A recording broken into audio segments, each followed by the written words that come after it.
बातें करते हम खेतों की और उसके रखवाली की, बाग बगीचा फल फूलों और फसलों की हरियाली की।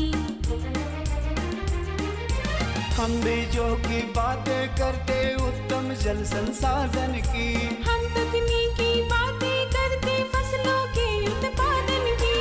हर किसान का सपना सच हो जीवन सुखद बनाने को, गाँव-गाँव के हर आंगन का प्यारा सा ये दर्शन। कृषि दर्शन, कृषि दर्शन, कृषि दर्शन, कृषि दर्शन, कृषि दर्शन, कृषि दर्शन, कृषि दर्शन, कृषि दर्शन। किसान भाई बहन नमस्कार, जोहार। कृषि दर्शन कार्यक्रम में रौरेमन के बहुत बहुत स्वागत है। स्वागत तो रहेला और रही, मकील कह कर मतलब है कि देखो रौरेमन कोरोना काल के तो जानबे कर थी कि अपन चरम सीमा पर है, से रौरेमन अपन सुरक्षा करो, अपन छुओं के सुरक्षा करो, मन के मास्क जरूर पिंधाओ, आपने भी मास्क पिंधो और सैनिटाइज से हाथ के जरूर धो, साबुन से हाथ के धो। और सबसे खास बात कि रौरेमन 2 गज कर दूरी के बनाए के रखो, एक से रौरे कर सुरक्षा जरूर हुई और रौरेमन एकदम सुरक्षित रहो। तो चलो अपन कार्यक्रम का आगे बढ़ाती। और आज का जो कार्यक्रम है वो जानकारी रौरेमन के बाद में दो, पहले चलो हमने देखा थी कृषि समाचार। नमस्कार, कृषि समाचार में आपका स्वागत है। मैं हूं अर्चना। आइए देखते हैं आज कृषि समाचार में क्या है खास। राज्य में चलाई जा रही है पशुओं के स्वास्थ्य संबंधी योजना। लत्तेदार सब्जियों को बेहतर उपज के लिए करे कुछ जरूरी कृषि कार्य। निकाई गुड़ाई के लिए बेहतर उपकरण है डच हो। राज्य के पशुपालकों के लिए केंद्र प्रायोजित और राज्य प्रायोजित कई प्रकार की लाभकारी योजनाएं चलाई जाती हैं, जिनमें से एक है पशुओं के निःशुल्क स्वास्थ्य जांच एवं मुफ्त या अनुदानित दर पर दवा वितरण की योजना। राज्य के पशुपालक अपने पशुओं की स्वास्थ्य जांच अपने क्षेत्र के पशु स्वास्थ्य केंद्र में कराकर अनुदानित दर पर दवाएं लेकर इन योजनाओं से लाभ उठा सकते हैं। झींगी, नेनुआ, करेला, लौकी इत्यादि सब्जियां अभी बहुत से किसान भाई लगा रखे होंगे। वर्तमान समय में उनमें कुछ विशेष कृषि कार्य करने की आवश्यकता है। जब इनके लत्तर बढ़ने लगे तो उन्हें जमीन पर ना फैलने दें, क्योंकि फलों के मिट्टी से सीधे संपर्क में रहने से फलों के सड़ने गलने का खतरा रहता है। अतः इसके लिए सहारा दें या छप्पर बनाकर लत्तर को उस पर चढ़ाना उत्तम होता है। साथ ही खेत में जल निकासी की व्यवस्था और निकाई इत्यादि समय से करा लें। सब्जियों में भिंडी हमारे यहाँ लगभग सभी क्षेत्रों में लगाया जाता है। जो किसान भाई इस समय भिंडी लगाने के इच्छुक हैं, वे भिंडी के उन्नत प्रभेदों का चुनाव करें। भिंडी के उन्नत प्रभेदों में मखमली, तुलसी, रोहिणी बेहतर माने जाते हैं। ये प्रभेद अच्छी मात्रा में उपज देने के लिए प्रचलित हैं। मखमली, तुलसी, रोहिणी ये भिंडी के उन्नत प्रभेदों में बेहतर माने जाते हैं। वर्तमान समय में इनकी बुआई की जा सकती है। 1 हेक्टेयर भूमि में 8 से 10 किलोग्राम की दर से बीजों की बुआई कर और उचित कृषि कार्यों को करके 150 से 200 क्विंटल तक भिंडी की उपज पाई जा सकती है। गाजर घास एक बहुत ही नुकसानदायक खरपतवार है। गाजर घास के पत्ते गाजर के पत्तों की तरह होते हैं और इसमें सफेद छोटे छोटे फूल आते हैं। यह खरपतवार खेतों और आसपास के खाली पड़े भूमि में अनावश्यक रूप से उगाते हैं, जो खेती बाड़ी के साथ पशुओं के लिए भी हानिकारक होता है और इसका नियंत्रण भी आसानी से नहीं होता है। कृषि वैज्ञानिकों के अनुसार गाजर घास को नष्ट करने के बजाय इसका उपयोग कंपोस्ट बनाने के लिए करना बेहतर होता है।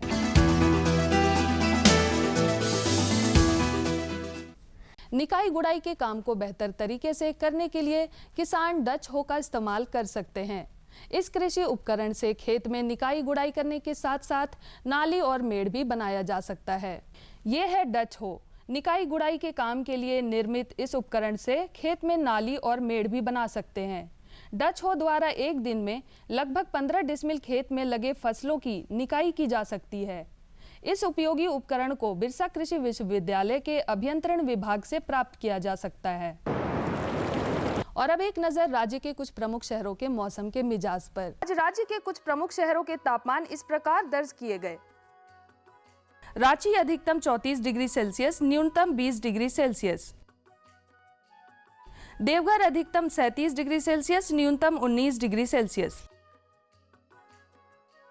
जमशेदपुर अधिकतम 37 डिग्री सेल्सियस, न्यूनतम 22 डिग्री सेल्सियस। मेदिनीनगर अधिकतम 35 डिग्री सेल्सियस, न्यूनतम 20 डिग्री सेल्सियस। धनबाद अधिकतम 37 डिग्री सेल्सियस, न्यूनतम 19 डिग्री सेल्सियस। कृषि समाचार में आज इतना ही। हम सबके सहयोग से राज्य में कोरोना संक्रमण में कमी आई है, साथ ही लॉकडाउन में भी ढील दी गई है, परंतु हम सभी को कोरोना गाइडलाइन का पालन जरूर करना है। जैसे मास्क जरूर लगाएं, उचित दूरी का पालन करें, भीड़ भाड़ वाली जगह में ना जाएं और ना ही भीड़ लगाएं। संक्रमण से बचते हुए करें कृषि कार्य। और जो किसान भाई अभी तक टीका नहीं लिए हैं, वे टीका जल्द लगवा लें ताकि कोरोना बीमारी जल्द से जल्द पूरी तरह समाप्त हो सके। अगले अंक में फिर मुलाकात होगी कुछ ताज़ा तरीन खबरों के साथ। तब तक के लिए दीजिए इजाजत। नमस्कार, जोहार। किसान भाई बहन कृषि समाचार में रोजमर्रा तकनीक के बारे में जान ली, उपकरण के बारे में जान ली, मौसम का हाल के बारे में पता लगल और कृषि संबंधी जो नवा जानकारी है ओकर बारे में रोजमर्रा पता लगल। एखन बेरा वजह है एक छोटा सा विराम के। हम विराम के बाद घूर के आवाती और रोजमर्रा की जानकारी दिवाती।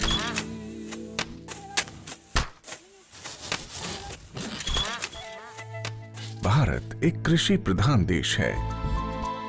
भारतीय अर्थव्यवस्था में कृषि एक मुख्य स्तंभ की तरह है और हमारे किसान अन्नदाता। लेकिन कभी कभी प्रकृति के सख्त तेवर के कारण हमारे किसानों को उचित कृषि उत्पाद हासिल नहीं हो पाता। ऐसी स्थिति में उन्हें सुरक्षित रखने के लिए प्रधानमंत्री फसल बीमा योजना प्रदान की गई है। प्रधानमंत्री फसल बीमा योजना को किसानों तक पहुंचाना और उन्हें लाभान्वित करने का काम बैंक और राज्य स्तरीय बैंकर समितियां यानी SLBC की हैं। इनमें सार्वजनिक और निजी वाणिज्यिक बैंक के अलावा क्षेत्रीय, ग्रामीण, सहकारी बैंक के साथ साथ कई प्राथमिक कृषि सहकारी ऋण समितियों को भी शामिल किया गया है। इस योजना का लाभ उठाने के लिए किसानों का नामांकन जरूरी है। इस समय 540 बैंक की 1.5 लाख शाखाओं के द्वारा किसानों का नामांकन किया जा रहा है। प्रधानमंत्री फसल बीमा योजना एक कारगर उपाय है। यह हमारे लिए सुरक्षा कवच की तरह है। फसल अगर बर्बाद भी हुई तो भी हमें मुआवजा मिल जाता है। जमीनी स्तर पर की गई समीक्षा और अध्ययन के आधार पर कृषि मंत्रालय भारत सरकार की योजना प्रधानमंत्री फसल बीमा योजना में कई बदलाव किए गए हैं। इस बदलाव के कारण किसानों की समस्याओं का निदान कर उन्हें और सशक्त बनाया जा सकेगा। इसके अलावा SLBC और बैंकों के कार्यों और भूमिकाओं को और अधिक विस्तृत किया गया है। इसके अंतर्गत प्रधानमंत्री फसल बीमा योजना में किसानों का नामांकन अब उनकी इच्छा पर निर्भर है। वो नामांकन के लिए स्वतंत्र हैं। योजना के बेहतर कार्यान्वयन के लिए बैंकों के कार्यों में किसान अकाउंट के दावे का निपटान, ऋणी किसानों का प्रीमियम काटना और गैर ऋणी किसानों से प्रीमियम जमा करवाकर बीमा कंपनी को भेजना, राष्ट्रीय फसल बीमा पोर्टल पर किसानों के विवरण की अपलोडिंग, फसल हानि की समीक्षा को सुनिश्चित करना और किसानों की फसल हानि की सूचना बीमा कंपनी तक पहुंचाने का काम भी बैंकों के द्वारा ही किया जाएगा। इसी प्रकार योजना को क्रियान्वित करने वाले बैंक योजना से संबंधित विशेष जागरूकता अभियान को समय समय पर ऋणी और गैर ऋणी किसानों के लिए आयोजित करेंगे। ऋणी किसानों को योजना में भाग लेने के लिए उन्हें कॉल या SMS के द्वारा भी संपर्क और सूचित किया जाएगा। नामांकन की सुविधा के लिए जन धन खाता या बचत खाते का होना जरूरी है। गैर ऋणी किसानों का बैंक में खाता मौजूद नहीं है तो पहले उनका बचत खाता खोलकर सभी सुविधाएं दी जाएंगी। बैंक की शाखाओं को घोषणा पत्र की हार्ड और सॉफ्ट कॉपी को भविष्य में पत्राचार के लिए संभाल कर रखना होगा और उसकी एक कॉपी या एक्नॉलेजमेंट किसान के हवाले किया जाएगा। नामांकन के लिए कट ऑफ डेट से 2 दिन पहले तक बीमा के लिए फसल का नाम बदलने का प्रावधान होगा। बैंक की शाखाएं नेशनल क्रॉप इंश्योरेंस पोर्टल पर सभी विवरण भी दर्ज करेंगी। सभी किसानों और विशेष ऋणी किसानों के आधार नंबर को जांचकर बैंक द्वारा अपडेट किया जाएगा।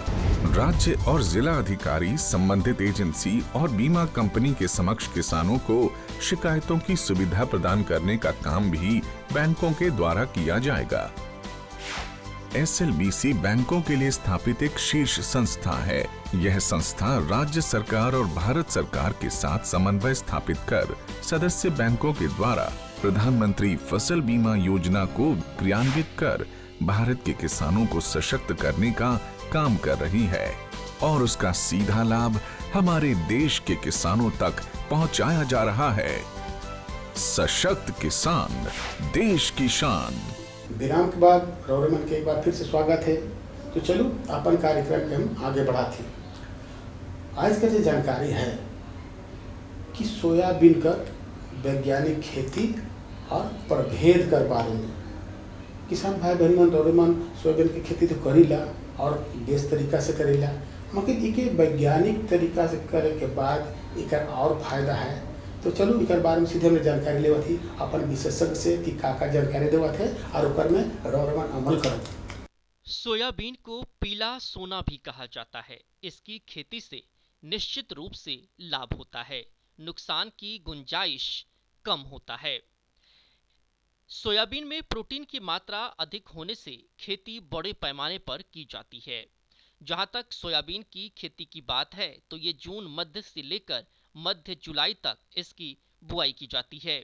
जो किसान भाई सोयाबीन की खेती करते हैं उसकी वैज्ञानिक पद्धति तरीके से किस तरह से आप खेती कर सकते हैं, उनके कौन से उन्नत किस्म हैं जो आप अपने खेतों में लगाने से अधिक आप मुनाफा और फसल प्राप्त कर सकते हैं, इस विषय पर जानकारी देने के लिए आज हमारे साथ मौजूद है भारतीय कृषि अनुसंधान केंद्र हार पलांडू के प्रमुख वैज्ञानिक डॉक्टर RS पान साहब। सर, हमारे इस कार्यक्रम में स्वागत है। नमस्कार सर, जो किसान सोयाबीन की खेती करते हैं तो वैज्ञानिक तरीके से खेती किस तरह से करें ताकि उनको अधिक से अधिक लाभ प्राप्त हो सके उनको? जी हाँ, तो सभी किसान भाइयों को जोहार। आज जो हम सोयाबीन के खेती के बारे में जानकारी देना चाह रहे थे, उसमें आप सभी जानते हैं ये जो झारखंड की हल्की मिट्टी है, यहाँ जो अधिक बारिश भी होती है, ये खरीफ मौसम में सोयाबीन एक लाभकारी फसल है। तो हमारे इस केंद्र में एक नई प्रजाति का विकास हुआ है 2008 में, जिसको सब्जी सोयाबीन कहते हैं। तो सोयाबीन हम सभी लोग जानते हैं, सोयाबीन से मतलब तेल बनते हैं, उससे बड़ी बनते हैं जो दलहनी फसल के रूप में और जिसका इस्तेमाल होते हैं और तिलहनी के रूप में भी होते हैं। तो ये एक मतलब इसमें प्रोटीन का मात्रा बहुत ज़्यादा है और जैसे आपका दाल वाला सोयाबीन में उसमें करीब 40% प्रोटीन मिल जाता है और 20% आपको तेल मिल जाता है। और ये जो आज हम जो सब्जी सोयाबीन के बारे में जानकारी देना चाह रहे थे, एक नई फसल है। जैसे हम मटर छिमी का हरा दाना को, कच्चा दाना जो मीठा होता है, बड़ा आकार के होता है, उसको हम सब्जी के रूप में इस्तेमाल करके खाते हैं जाड़ा के मौसम में, वो जाड़े की फसल है। लेकिन एक खरीफ मौसम में ऊपरवार ज़मीन, जो यहाँ का टाड़ ज़मीन में एक बहुत लाभदायक फसल के रूप में सब्जी सोयाबीन की खेती किसान भाई आसानी से कर सकते हैं। जानकार कहते हैं कि पथरीली भूमि को छोड़कर सभी जगह सोयाबीन को बोया जा सकता है। वैसे तो सोयाबीन की कई किस्में पहले से उपलब्ध हैं, लेकिन हमारे वैज्ञानिकों ने सोयाबीन की जिस उन्नत किस्म को तैयार किया है उसका नाम है स्वर्ण वसुंधरा। इससे फसल जल्द तैयार हो जाती है और कम लागत में ही किसानों को अधिक आय मिलती है। तो ये जो सब्जी सोयाबीन और दाल वाला जो दलहनी सोयाबीन, इसमें फ़र्क क्या है? मतलब फ़र्क ये है, अंतर ये है जी, ये इसका जो कच्चा दाना को, जो सब्जी सोयाबीन कच्चा दाना को सब्जी के उसको बड़े आकार के होते हैं और इसका मिठास युक्त होता है और इसका मतलब जो दाना एकदम हरे रंग के होता है, उबालने के बाद उसका चमक और हो जाता है, खाने में बहुत ही स्वादिष्ट है और उसमें प्रोटीन का मात्रा करीब करीब मतलब 12 से 16% मिल जाता है। साथ ही साथ कैल्शियम, फास्फोरस, पोटेशियम, एक आइसोफ्लेवन जो केमिकल है जो इसमें मिलता है, वो हमारा शरीर के लिए बहुत अच्छा है। कैंसर के लिए, ये हार्ट का बीमारी के लिए, और जो कैल्शियम का कमी से जो हमारा घुटना में दर्द सब होता है उसके लिए, ऑस्टियोपोरोसिस के लिए अच्छे है। तो इसका कच्चा दाना को हम सब्जी के रूप में इस्तेमाल करते हैं। तो इसके लिए हमारा इसके अंदर से जो किस्म का हम लोग विकास किए, बहुत ही अच्छी किस्म है। ये अभी और भी प्रदेश में गया है, महाराष्ट्र में, तेलंगाना में, मध्य प्रदेश में, महाराष्ट्र में, तो सब जगह में बहुत अच्छा काम करे। साथ ही साथ इसका जो पक्का दाना, ये हमारा जो किस्म है, एक तो कच्चा सब्जी के रूप में खाते हैं, बहुत ही स्वादिष्ट है, मीठा है और बड़ा आकार के दाना होते हैं। और दूसरा है इसका जो पका हुआ दाना, वो दाल के रूप में आप इस्तेमाल कर सकते हैं, रात भर भिगा के सुबह इसको खा सकते हैं। और इससे अभी दूध बनता है, 1 किलो से करीब 5 से 8 लीटर दूध बनता है। उससे 2 से 2.25 किलो पनीर बनता है, जिसको टोफू बोलते हैं। वो करीब महाराष्ट्र में 300 रुपये किलो बिक रहा है। भारतीय कृषि अनुसंधान प्लांडू के प्रधान वैज्ञानिक डॉक्टर RS पान कहते हैं कि जहां तक सोयाबीन की वैज्ञानिक खेती और सही तरीकों की बात है, तो खेतों की अच्छी तरह से जुताई कर उसे तैयार करना चाहिए। बुआई के करीब 1 महीना बाद हम और 45 किलोग्राम यूरिया टॉप ड्रेसिंग के रूप में जड़ के थोड़ा सा दूर हम प्रयोग करेंगे। तो इसके लिए जो हम कैरी में जो बुआई करेंगे, तो बुआई किसान भाई ज़रूर ध्यान रखें, बुआई समतल में नहीं करना है, तो हल्का ऊंचा वाला मेड़ बनाना है। जैसे इसका दूरी हम कितना रखेंगे, मैंने मेड़ से मेड़ का दूरी, मैंने लाइन से लाइन की दूरी हम रखेंगे 1.5 फीट, मतलब 1 हाथ। और जो लाइन में जो हम, वो लाइन में हमको कुदाली से दोनों साइड का मिट्टी उठा के हल्का मेड़ बना लेना है। वो मेड़ के ऊपर में हमको बीज को बुआई करना है। तो बीज से बीज की दूरी हो जाएगा 1 फीट। तो मतलब आपको मेड़ से मेड़ का दूरी हो गया, मतलब लाइन से लाइन हो गया 1.5 फीट, और पौधा से पौधा मैंने बीज से बीज का दूरी हो गया 1 फीट। और हमको बुआई हुई वो इसके ऊपर करना है। जैसे ज़्यादा बारिश के समय है और उमस भी है, तो इस समय हमको ध्यान रखना है जैसे बीज सड़ ना जाए, इसलिए ऊपर में उसको बुआई करना है। और बीज करीब 1 हेक्टेयर खेती के लिए 60 से 65 किलोग्राम बीज का आवश्यकता होता है। और जो कि इस समय उमस ज़्यादा है, तो बीज और बीमारी से भी सड़ने का चांस रहता है, तो इसलिए बीज को उपचार करके ही हमको बुआई करना है। तो जैसे जैविक चीज़ से करना है, तो जैसे ट्राइकोडर्मा जिस आपको 8 से 10 ग्राम प्रति किलो बीज में कर सकते हैं। और यदि रासायनिक दवा जैसे दे सकते हैं, जैसे बेबिस्टिन है, मतलब वो दे सकते हैं 2 ग्राम प्रति किलो बीज के हिसाब से, या रेडोमिल दे के हम बुआई कर सकते, जिससे हमको बीज कोई फफूंद से, बैक्टीरिया से सड़ ना जाए। दूसरी जानकारी जो है वो बहुत सुंदर है। जानकारी रखे चाहे कि मत्स्य बीज उत्पादन का वैज्ञानिक तरीका, मत्स्य बीज उत्पादन बहुत किसान भाई बहन मन करे ना, लेकिन ओकर वैज्ञानिक तरीका जाने के लिए बहुत जरूरी है।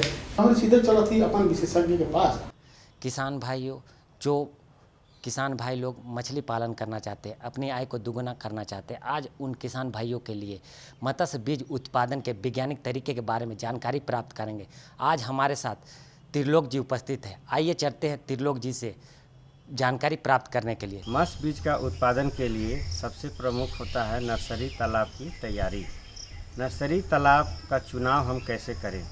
नर्सरी तालाब वैसे तालाब को चुनना चाहिए जिसका कि पानी वर्ष में एक बार सूख जाता है। और नर्सरी तालाब की तैयारी माह अप्रैल से मई के बीच हम लोगों को शुरू कर देनी चाहिए।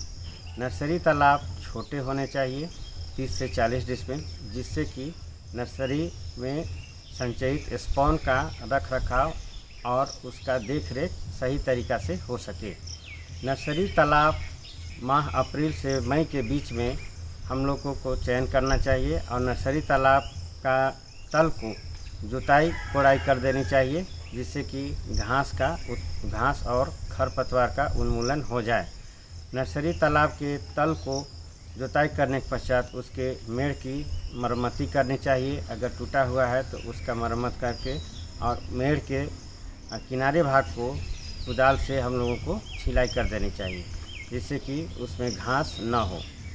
नर्सरी तालाब में जुताई करने के पश्चात जब उसमें जल भरा जाता है या वर्षा जल का जमाव होता है तो उसमें हम लोग चूने का छिड़काव करते हैं। चूना 1 से 2 किलोग्राम प्रति डिसमिल की दर से हम लोगों को देना है।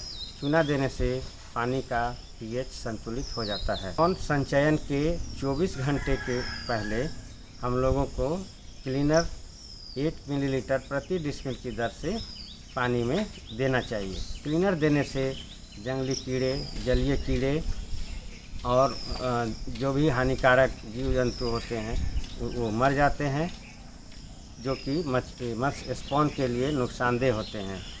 स्पॉन संचयन के बाद हम लोगों को पूरक आहार देना पड़ता है और पूरक आहार का मात्रा प्रति लाख 600 ग्राम दिया जाता है, वो प्रथम 7 दिनों तक। उसके 7 दिनों के पश्चात मात्रा को दुगुना कर दिया जाता है, मतलब कि 1200 किलोग्राम, और तीसरे सप्ताह से 1800 किलोग्राम। बीच बीच में हम लोगों को जाल संचालन करके स्पॉन का गुणवत्ता और उसका वृद्धि दर को जांचना पड़ता है। यदि उसमें हम लोग एग्रीमीन या फिश मीन मिलाते हैं सरसों खल्ली के साथ, तो मछली का बच्चे का जो ग्रोथ होता है वह और भी उपयुक्त होता है। तो इस प्रकार से किसान भाइयों, हम नर्सरी की तैयारी करने के पश्चात स्पॉन का संचयन करते हैं और वैज्ञानिक पद्धति से अगर हम करते हैं तो हमें आय में वृद्धि होती है और मत्स्य बीज का उत्पादन एक लाभकारी व्यवसाय है। इससे हम 1 एकड़ में वर्ष में 3 से 4 फसल उगा सकते हैं और यह 3 से 4 महीने में हम अच्छा आय का साधन इसको बना सकते हैं। स्पॉन संचयन के बाद हम लोगों को पूरक आहार देना पड़ता है और पूरक आहार का मात्रा प्रति लाख 600 ग्राम दिया जाता है, वो प्रथम 7 दिनों तक। उसके 7 दिनों के पश्चात मात्रा को दुगुना कर दिया जाता है, मतलब कि 1200 किलोग्राम, और तीसरे सप्ताह से 1800 किलोग्राम। बीच बीच में हम लोगों को जाल संचालन करके स्पॉन का गुणवत्ता और उसका वृद्धि दर को जांचना पड़ता है। यदि उसमें हम लोग एग्रीमीन या फिश मीन मिलाते हैं सरसों खल्ली के साथ, तो मछली का बच्चे का जो ग्रोथ होता है वह और भी उपयुक्त होता है। तो इस प्रकार से किसान भाइयों, हम नर्सरी की तैयारी करने के पश्चात स्पॉन का संचयन करते हैं और वैज्ञानिक पद्धति से अगर हम करते हैं तो हमें आय में वृद्धि होती है और मत्स्य बीज का उत्पादन एक लाभकारी व्यवसाय है। इससे हम 1 एकड़ में वर्ष में 3 से 4 फसल उगा सकते हैं और यह 3 से 4 महीने में हम अच्छा आय का साधन इसको बना सकते हैं। तो बताओ कि दुई जानकारी रोरे कैसे लागे भाई, बढ़िया जानकारी है नहीं, बेस जानकारी हम तो रोरे किसने जानकारी लाने देवीला। अरे हो कही ला कि अगर रोड की कोई जानकारी है या हमारे से कोई जानकारी चाहिए तो पता के जरूर लिखो। पता है कार्यक्रम कृषि दर्शन द्वारा केंद्र निदेशक दूरदर्शन केंद्र रांतू रोड रांची, और पिन कोड संख्या जरूर लिख भी के भुलाए नखे। पिन कोड संख्या है 834001। तो रोरे मन आज इजाजत दो मके यह दीना और यह बेरा नवा जानकारी साथ और उपस्थित हुआ।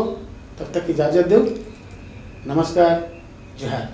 हम बीजों की बातें करते उत्तम जल संसाधन की, हम तकनीकी बातें करते फसलों के उत्पादन की।